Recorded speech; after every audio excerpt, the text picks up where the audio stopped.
ಅಧ್ಯಕ್ಷರೇ, ಅಲ್ಲಿ ನೀವು ನೋಡ್ರಿ ವೇದಿಕೆ ಮೇಲೆ ಯಾರ್ಯಾರು ಹೋಗ್ಯಾರ. ಮೊನ್ನೆ ಸನ್ಮಾನ್ಯ ವಿರೋಧ ಪಕ್ಷದ ನಾಯಕರು ಹೋಗಿ ಪೂಜ್ಯರ ಭೇಟಿಯಾಗಿ ಪ್ರಚೋದನೆ ಮಾಡ್ತಾರ. ಮೊನ್ನೆ ಆ ಘಟನೆಗೆ ವಿಜೇಂದ್ರ ಅವರು ಹೋಗಿದ್ದಾರೆ. ವಿಜೇಂದ್ರ ಅವರು ಹೋದಾಗ ಏನಾಗಿದೆ ಅನ್ನೋದು ತಮಗೆ ಗೊತ್ತಿದೆ, ಅವ್ರಿಗೂ ಗೊತ್ತಿದೆ. ಅಲ್ಲಿ ಪೂರಾ ಪ್ರಾಯೋಜಿಕ ಭಾರತೀಯ ಜನತಾ ಪಕ್ಷದ ಪ್ರಾಯೋಜಿಕ ಹೋರಾಟ ನಡೀತು. ಇದು ಪಕ್ಷಾತೀತವಾದ ಹೋರಾಟ ಆಯಿತು.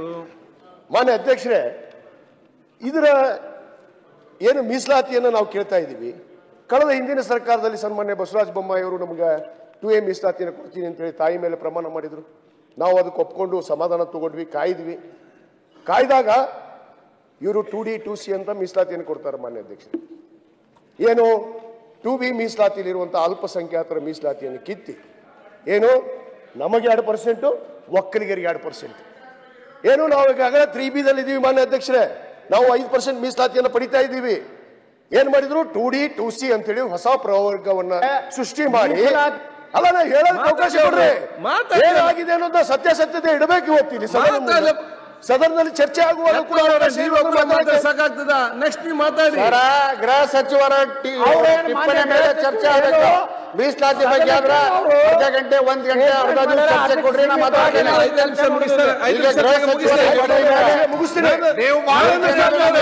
ಮಾತಾಡ್ತೀರಿ ನೀವು ಮಾಡಿದ್ರಲ್ಲ ಕೇಳಿ. ಮಿಸ್ಟೇಕ್ ಮಾಡಬೇಡಿ, ಮಾತಾಡ್ಲಿ. ಬೇಗ ಬೇಗ ಫಿನಿಶ್ ಮಾಡಿ. ಅಧ್ಯಕ್ಷರೇ, 2D 2C ಮೀಸಲಾತಿಯನ್ನ ಕೊಟ್ರು. ಬೇಗ ನಾವು ಪಕ್ಷಾತೀತವಾದ ಹೋರಾಟ ಇತ್ತು. ನಾವು ಸ್ವಾತಂತ್ರ್ಯ ಉದ್ಯಾನ ಮೈದಾನದಲ್ಲಿ ಸರಿ ಆಯ್ತು ತಪ್ಪಾಯ್ತು ಅಷ್ಟೇ. ಸರ್ಕಾರ ನಾವು ಇವ್ರಿಗೆ ಕೇಳಕ್ ಆಗ್ತಾ ಇಲ್ಲ.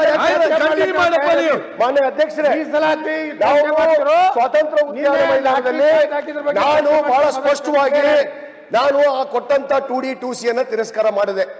ಅವಾಗ ಇವರೇ ಇದ್ರು ನಾಯಕರಲ್ಲಿ ಇದ್ದಂಥವ್ರು. ಅವ್ರ ಹೆಸರು ತೊಳಕ್ ಹೋಗುದು. ನನಗೂ ಸ್ವಲ್ಪ ದೊಡ್ಡ ಸಿಕ್ಕಿ ಐತಿ, ನನಗೂ ಹ್ಯಾಮಸ್ತ್ ಐತಿ. ನಾನು ಒಂದು ರಾಜಕೀಯ ಕುಟುಂಬದಲ್ಲಿ ಬಂದಂಥವ್ರು. ಮಾನ್ಯ ಅಧ್ಯಕ್ಷರೇ, ಏನ ಇವ್ರು ಬಾಯಿ ಬಂದಂಗೆ ಮಾತಾಡ್ತಾರ, ರೆಡಿ ಇಲ್ಲ. ಯಾರ ಹೆಸರು ಹೇಳಕ್ ಬರೋದಿಲ್ಲ. ಬೇಕಾದವರು ಏನ್ ಮಾನ್ಯ ಅಧ್ಯಕ್ಷರೇ, ಅಲ್ಲಿ ಇವರೇ ಸ್ವಾಗತ ಮಾಡಿದ್ರು. ನಮ್ಮ ಬಸವಜಯ ಮೃತ್ಯುಂಜಯ ಪೂಜ್ಯರನ್ನು ಕೂಡ ಮನವೊಲಿಸಿ ಅವತ್ತು 2D 2C ಅನ್ನ ಸ್ವಾಗತ ಮಾಡಿದ್ರು, ಸಂಭ್ರಮ ಮಾಡಿದ್ರು. ಆದ್ರೆ ಮುಂದೆ ಏನಾಯ್ತು ಅಧ್ಯಕ್ಷರೇ, ಸತ್ಯಾಸತ್ಯತೆ ಹೊರಗೆ ಬರಕ್ ಸ್ಟಾರ್ಟ್ ಆಯ್ತು.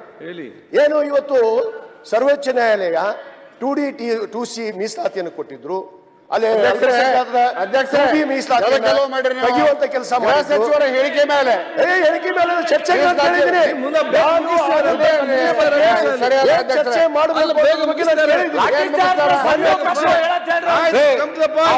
ಅವನು ಭಾಗಿದಾರ.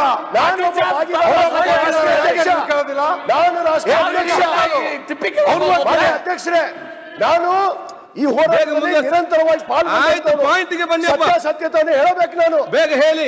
ಮಾನ್ಯ ಅಧ್ಯಕ್ಷರೇ, 2D 2C ಏನಾಯ್ತು, ಅಲ್ಪಸಂಖ್ಯಾತರ ಮೀಸಲಾತಿ ಕಿತ್ಕೊಟ್ರು. ಅಲ್ಲಿ ಇವತ್ತು ಸರ್ವೋಚ್ಚ ನ್ಯಾಯಾಲಯದಲ್ಲಿ ತಡೆಯಾಜ್ಞೆ ಬಂತು. ಎದಕ್ಕೆ? ಇವತ್ತು ಅಲ್ಪಸಂಖ್ಯಾತರ ಮೀಸಲಾತಿಯನ್ನು ನೀವು ಕಿತ್ಕೊಂಡ್ಬಿಟ್ರಿ, ಅದಕ್ಕೆ ನೀವು ಕಿತ್ತುವಂತ ಅಧಿಕಾರ ಇಲ್ಲ, ಅದು ಸಂವಿಧಾನಾತ್ಮಕವಾಗಿ ತೀರ್ಮಾನಗಳಾಗಬೇಕು ಅಂದಾಗ ಅದು ತಡೆಯಾಜ್ಞೆ ಸಿಕ್ತು. ಮುಂದೆ ನಮ್ಮ ರಾಜ್ಯ ಸರ್ಕಾರ